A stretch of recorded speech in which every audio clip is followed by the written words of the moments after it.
Have you lost your first love? So God has called you to use your gifts for Him. Maybe it's music, maybe it's photography, maybe it's teaching of some sort, maybe it's writing of whatever form that happens to take, but it's just, it's not what it was. The motivation, the focus, the enthusiasm, maybe they're just not what they used to be. So how do we maintain our motivation or regain our focus once it's lost? Good questions. We're going to talk about that in this video coming up.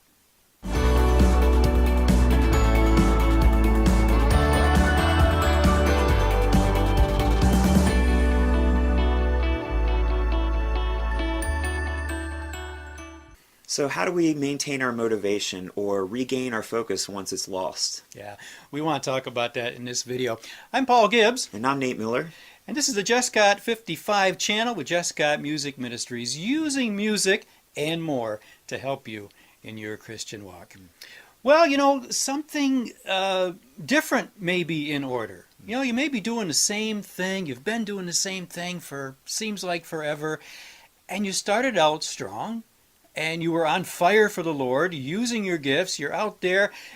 Yeah, you're just setting the world on fire for the Lord. But just somewhere along the line, maybe it just happened suddenly, or maybe it was just a gradual thing. And maybe you're not saying, I get to do this anymore. Maybe now you're saying, I have to do it. Oh, my goodness. As musicians, sometimes we will we'll say, oh, I have to practice. Maybe if you're a worship leader and you say, oh, I gotta lead worship on Sunday. Well, but you used to say, I get to lead worship. Finding yourself there, maybe? Well, sometimes we need to do something different, maybe completely different sometimes, or we need to do the same thing but in a different way or in a different place. Now, for example, if you're a songwriter and you write music with the guitar, that's a certain style, and you write in that style. Maybe writing with a piano, or writing with someone else who plays piano or some different instrument, can add a whole fresh start, if you will, to the music that you're writing. Maybe photography, if it's a certain style of photography that you do, or in teaching a certain subject. Changing that up somehow sometimes is just what's needed to reignite that spark. Now, sometimes, though, we just need to rest. We just got to take a break. And we don't allow ourselves to do that. Now, for me personally, that's kind of hard for me to do. When I get really tired, I tend to get discouraged and get upset with myself. Oh, you're not getting anything done, I tell myself. And God says, Paul, no. Give yourself time to rest. It's okay to take a break. When's the last time maybe if you're feeling kind of burned out or just not quite on anymore, when's the last time you really took a break and just rested? Yeah, maybe that's something to consider. And one other point I have before Nate takes over is, there's an old saying that says, if the horse has died, get off and start walking. I know how that sounds, but it's kind of true. God may be doing something new. He may be done with what He's doing with you, through you, in the place or in the way that He's doing it. Isaiah 43:19 starts out, behold, I do a new thing. A new thing. Is God saying that to you as you watch this video? Is He saying a new thing is coming? Behold, do you not perceive it?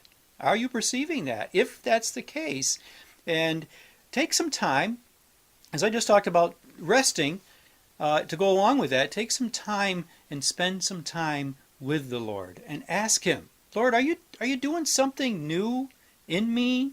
Do you want to do something new in me and through me in a different way, in a different place? That's a good question, and only that's between you and the Lord to talk about and get that answer from Him. Now Nate has some. He's going to come at this a little different angle, and he's got some very practical tips and ways that that we can keep that fire going and keep it from or reigniting it if it's starting to go out. Right. So one of the most practical things that you can do is set a goal or set goals. Yeah. And some of you might say, "Oh, I've done that. You know, I have this goal to do this and to do that." But I'm talking about writing them down, making them very clear and concise, and stating them, because there's a difference between a mental resolution where you have in your mind what you want to do and clarifying your goals. Statistics have shown that people who just have a mental resolution will only be about 35% successful, as opposed to somebody who explicitly states their goals in writing. They're going to be 91% successful in reaching their goal. And one of the extensions of that is setting a schedule. Plan out your goal. What steps do you need to reach whatever your end goal is? Break it down into manageable pieces, things you need to do every day, every week, every month, or whatever it is to reach that end goal. Again, research has shown that the power of a habit is actually stronger than the idea of a goal. So if you get in the habit of taking these little steps towards your goal, that's going to get you there all the faster and keep you motivated. And you want to reflect often, go back and do a status check. Where are you in your goal? Is what you're doing working out? Are you meeting your deadlines? If you're not, then make the adjustments that are needed. If you are, then celebrate the little victories that you have. This taps into what's called the progress principle. That was a phrase coined by a psychologist named Teresa Amabile. And she noticed that people who celebrate small victories or these small steps are more encouraged to continue, even though they're trying to reach a bigger goal. So celebrate these little steps, these little milestones along the way, and that creates a positive feedback loop. Okay, so basically you've had some success, so you've seen some progress, and that leads to encouragement. You're encouraged by the success you've had so far, and that encouragement leads to a renewed sense of focus and encourages you to work harder, which only leads to more success and progress. Right. So this positive feedback loop that keeps turning in on itself and motivates you to keep going. The most important thing, though, is to stay on track and stay focused. And how do you do that? So there's 4 steps. The first one is to set expectations for yourself. Remember why you're doing this and what your goal is. We've talked before about remembering the why. If you're doing this to bring glory to God and to bless others, remember that. That'll help to keep you going. Make a conscious decision and declaration. Declare what you're doing. Declare why you're doing it and what you're doing it. Set it in writing, and that will keep you going. The other thing is accountability for your goals. Now, if you're a self-motivated person, a very strong will, you can do that on your own, but chances are you need a partner or a friend to check in on you from time to time and say, how are you doing? Are you meeting your goals? Are you meeting your deadlines? Accountability can go a long way, because it's so easy to become self-deluded and to just lose your path, lose your track, lose your motivation. Yeah. And the final thing is not only to expect, but also to accept failure. And that might sound kind of strange, but expect the unexpected. Things are going to happen. Everybody has an off day. Something can derail your schedule. It can be an act of God. Whatever it is, things are going to happen. And not only expect that to happen, but accept the fact that you're not going to be perfect. You're not going to meet every goal, every deadline. You're not going to be perfect throughout this whole process, but that's okay. Don't let that derail you. Don't let it lose your motivation or your excitement, whatever it is.